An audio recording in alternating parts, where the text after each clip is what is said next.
ஹாய்ண்ணா. Hello. நீங்கள் சின்ன வயசுலேருந்து சர்ச்சுக்கு வந்திருப்பீங்க தானே? ஆமாம். அப்போ உள்ள சர்ச்சுக்கும் இப்போ உள்ள சர்ச்சுக்கும் வித்தியாசம் நிறையா இருக்கும். அதாவது கொஞ்சம் சொல்ல முடியுமா? கண்டிப்பாக. கர்த்தருடைய பரிசுத்த நாமத்துக்கு மகிமை உண்டாவதாக. இந்த நாளிலே இந்த தலைமொழிக்காட்சி மூலம் உங்களோடு பேசுவதிலே நான் அதிக சந்தோஷப்படுகிறேன். இந்த ஜெபஞானபுரம் தான் எனக்கு ஹோம் டவுன் மாதிரி. என்னுடைய பெற்றோர்கள் இங்கே இருந்தாங்க. அதனால் நான் அதிகமான என்னுடைய விடுமுறை நாட்களை இங்கே கழிக்க தேவன் கிருபை செய்தார். அதனால் இங்கேயே தான் நான் வளர்ந்தேன். நிறைய எனக்கு இன்றைக்கி பார்த்தீங்கன்னா நிறைய என்னுடைய ஃப்ரெண்ட்ஸு கசின்ஸுன்னு நிறைய பேர் இதில் இருந்துக்கிட்டே இருக்கிறாங்க. அதனால் எனக்கு ரொம்ப சந்தோஷமாக இருக்குது. அது மட்டும் சொல்கிறதுக்கு நான் விரும்பலை.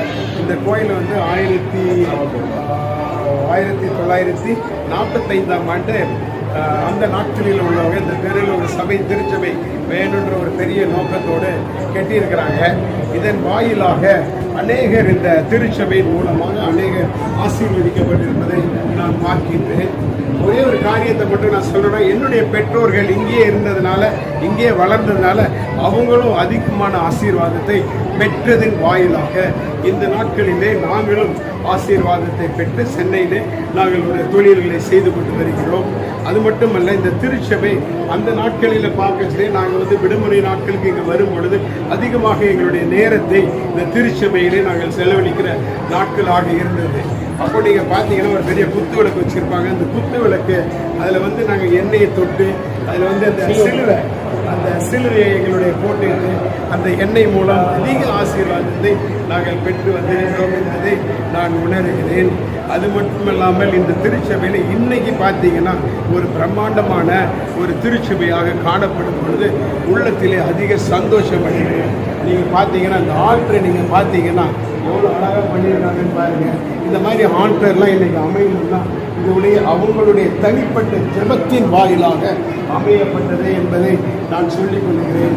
இதை கெட்ட முடிவெடுத்தவர்களுக்கு ஆண்டவர் அதிகமான ஞானத்தை கொடுத்து அந்த ஞானத்தின் வாயிலாக பணபலத்தை கொடுத்து பணபலத்தின் வாயிலாக காரியங்கள் எல்லாவற்றையும் இந்த நாட்களிலே வாய்க்க செய்திருக்கிறார். இந்த ஒரு சின்ன கிராமத்தில் ஒவ்வொரு பொருளும் எப்படி உங்களுக்கு கிடைத்ததுன்னு எனக்கு ஒரு பெரிய காரியமாக இருக்குது.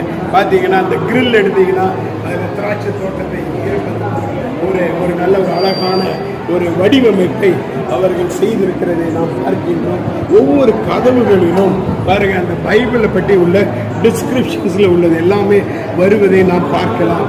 அந்த அளவுக்கு ஆண்டவர் ஞானத்தை கொடுத்திருக்கிறார். அந்த நாட்களிலே அந்த ஆல்டர்லாம் அப்படி கோல்டன் இருக்கும் அப்படின்னு சொல்லுவாங்க பார்த்தீங்களா, அது மாதிரி அந்த ஆல்டர்ஸ் எல்லாமே நீங்கள் பார்த்தீங்கன்னா இந்த கோல்டன் கலரில் அவங்க ஃப்ரேம் பண்ணி அதிகமாக இருப்பதை நாம் பார்க்கிறோம்.